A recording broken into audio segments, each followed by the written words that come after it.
Jared Polin, FroKnowsPhoto.com, and this is a new series called 30 for 30, where I do 30 rapid-fire critiques in 30 days, 15 Adorama picks, and 15 Squarespace rapid-fire critiques. If you want to see all of the rapid-fire critiques in one place, go ahead, click up on the screen right now. We'll take you over to the website to do that, but let's get into a critique.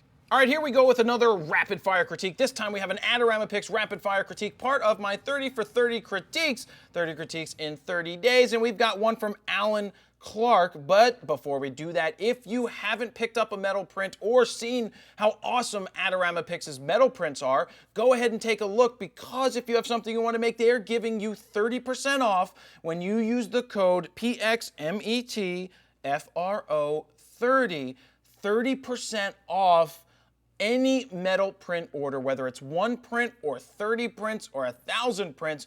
You're going to get 30% off your order until September 30th, 2015. So let's get into this. It says, been shooting for a year-ish now, and I want to get some feedback on how to improve. These were taken on a recent trip to Israel. I used a Canon 600D, 16 to 35 2.8, and 24 to 105 f4. Lots of overlap in there, by the way. So here we go. I noticed, looking at this, this is Jerusalem. These are the back alleys of Jerusalem. You've got the Jewish quarter, the Muslim quarter, you've got the Christian quarter. There's all different sections of the back ends of Jerusalem. It's absolutely incredible. And there's a ton of photo opportunities there, but it's real. I mean, you're talking 2,000 plus more years old city. Unbelievable to be in. So what is this one taken with? 16 to 35 2.8. So I've been here, and I've been to this spot, not this exact spot, but this is what happens in Jerusalem. You have a lot of kids, you have a lot of people working, they work there, they live there, they go to school there.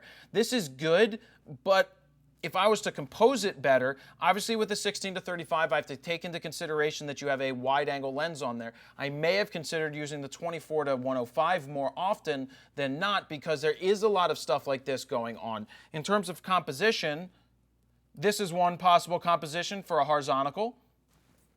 And then if we were going to do vertical, we would probably want to focus in on this area a little tighter, and you could have something along these lines because the stairs would keep going. It's just a matter of being tighter and having the right lens choice on for what moment that you're in to anticipate what's going to happen. I'm not sure what that is. It's just a kid waving and talking to this person over here. So there's a lot of correction going on up here in the post-processing, because this was obviously overexposed. And then what's happening is the highlight slider is being used. It needs to be more contrasty, less flat, more contrast. Yeah, I mean, it looks good. I like the composition this time. I like the symmetrical look of it. It's the processing that we need to work on with this one. In terms of Jerusalem, we've got the hills over here. That looks like a fort of some sort back here. Oh, and look, you got a temple up there, a Muslim temple. This is a cool view, except I rather see less of this. I don't care about this. Yes, this is mixing modern with old, but if I was to shoot this, even here, let's show you this. I think I would focus in on something along the lines of this. You can show the modern person walking here, and you can show the outside, but everything else is kind of, I don't need this in here. I like that, but I want to go tighter to the actual thing going on. You can see the modern mix with the old mix, but fill the frame closer with something like that. Exposure-wise, it's fine. Stuff is good, works well. Is this in Tel Aviv? Don't know where it is.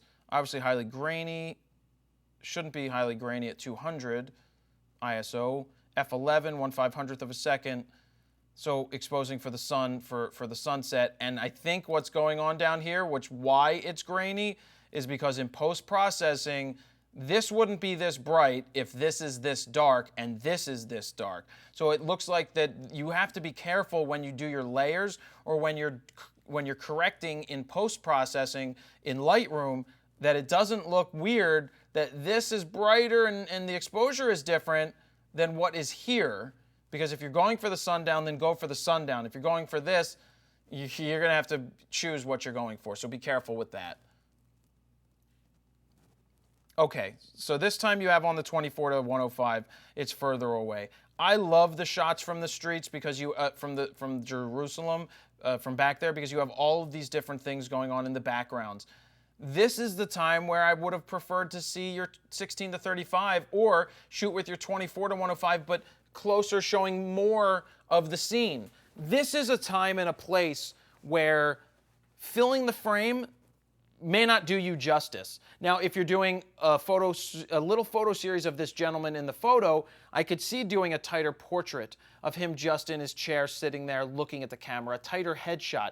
But also, you're in Jerusalem. You want to tell the story of the scene, and you want to show the shops and the people walking by. So a wide-angle horizontal will do you a ton of good to make sure that you capture. Like I always say, when I go out on a photo shoot, I've got 4 things in, well, not plenty more than 4 things, but there's different angles, and I believe it's 4 that I want to cover. I want to do the tight shots, the medium shots, the wide shots, and the detailed shots. Those are the things that are going through my mind. I want to make sure that I get each one, if I can get each one, because they're all very important to tell the story of what I am out there to capture. And so the story of Jerusalem here would be fantastically captured with a wider angle on this. Now, I don't know that they didn't already capture that, but see, this is nice. Nice black and white. I don't know what this one is. The Holy Sepulchre. So I've been to the Holy Sepulchre. That's where I believe they laid Jesus' body after he was crucified and he died. They laid him at the altar. Now, this is an unbelievable place to be in. When I was in Jerusalem the last time, I went into the Holy Sepulchre and took a couple of pictures. It's unbelievable what's in there. You have to be careful as a professional, quasi, quote-unquote professional, because if the monks or they're not monks, if the people that run the area, the church, they may have an issue. Like, you don't have a permit, you're not giving us money, but you're just a tourist taking photos. Just be careful. So this is a nice detailed shot. I'd love to see the wider shot of the Holy Sepulchre. When you're in the Holy Sepulchre, there is a skylight or there's windows of some sorts that's strewn in this light, and it highlights on the altar or whatever it is that's in there at the Holy Sepulchre. It's unbelievable. So it's one of those places to go that's very important to their religious sect. That's what's unbelievable about Jerusalem. You've got the Jews, the Muslims, the Christians. It's unbelievable there. There's a lot of history. This is cool.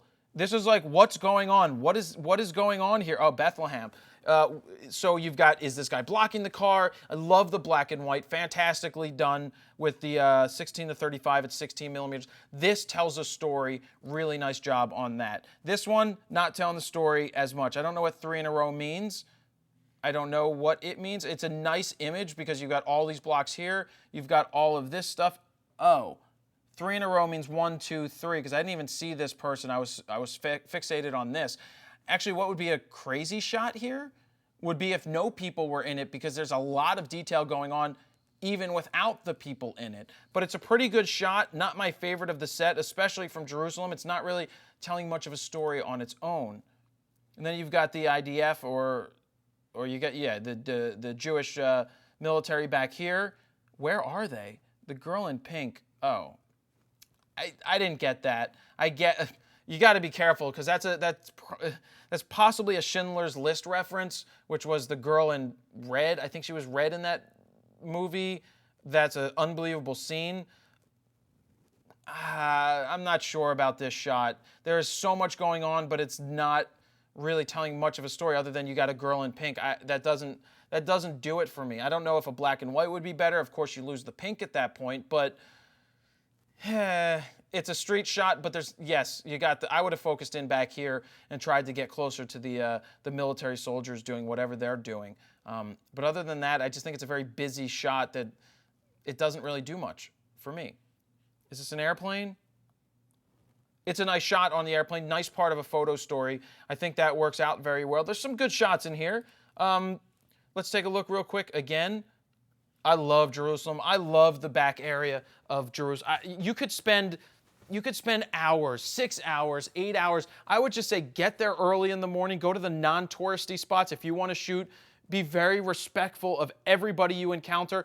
I had some great conversations with in the Muslim quarter, trying to communicate, and we were able to communicate through pictures and a couple of English words, and it was cool. I mean, you're there for history. You're there to learn, whether you like people, you don't like, it doesn't matter. I'm there for the history, and if I can talk, it was great just standing in Jerusalem talking to people that live there to get their side of the story. What do they stand for? What do they believe in? And it's interesting if you just listen and ask people questions, the ones that want to answer the questions, and there's going to be people that are going to curse you off and tell you not to take their picture. Just be safe, be careful, don't do anything stupid, be respectful, and go about your business.